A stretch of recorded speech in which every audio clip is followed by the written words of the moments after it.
This is Tom Cruise's third biographical movie. The first was Born on the 4th of July. 9 years later was Valkyrie. 9 years after that, we now have American Made. Anyone else see a pattern here? Coincidence?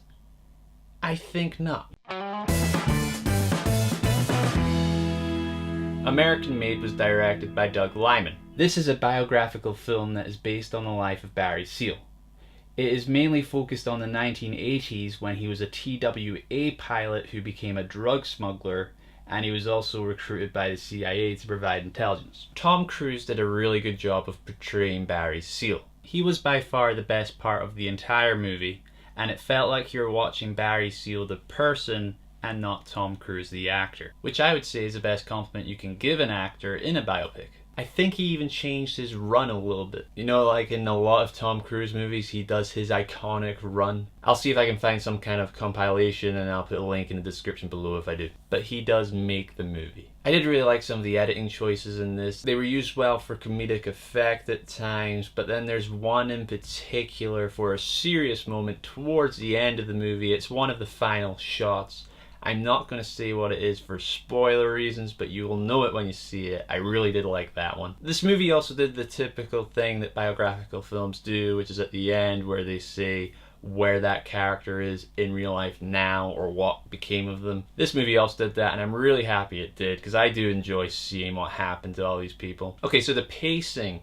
The pacing for the first two acts is pretty slow, especially in the middle. It really did feel like it was dragging. I think it should have been a little bit faster. But the final third, the final act, was really well paced, and it did bring to a really good conclusion and really did make this film a lot better overall. I found it interesting that Doug Liman decided to make it a lot of handheld shots. You know, it has that kind of shaky look to it, and then it kind of zooms in a bit and then zooms out again while the characters are talking. Personally, I don't think that look suited this film, and I found that some shots, even some of the editing, was quite jarring at times. For example, there's scenes where two characters are having a conversation, but the way it's filmed, it doesn't actually look like they're talking to each other. This isn't really a fault of the movie, but I felt the trailers were a little bit misleading. I know it's a biographical film, but the trailers made it look like it was going to be more of a comedy. I wouldn't say it is. I would say that most of the funny moments are seen in the trailer. Not all of them, but I wouldn't classify this film as a comedy.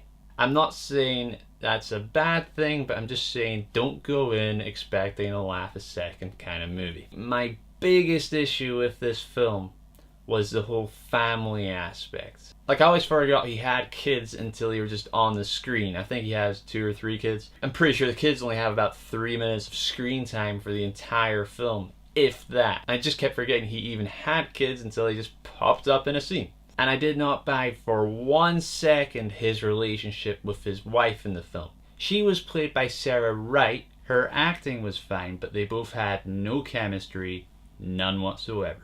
I don't know if it was the writing or the acting. Personally, I think it was more the writing. Like, I think what really could have benefited this film was seen at the start, like 15 minutes or so of what his life was like before he started doing the drug trades. It could have helped us see what he was like as a character, why him and his wife were an item, because there is no chemistry. The entire time I was like, why is she going along with him? Why doesn't she just leave him?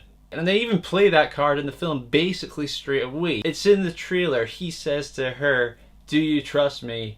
She responds, "No." But it feels like that's every single scene between them in the film. Their relationship just made no sense. So overall, Tom Cruise was great in this movie. Hand that guy a script and he can do anything.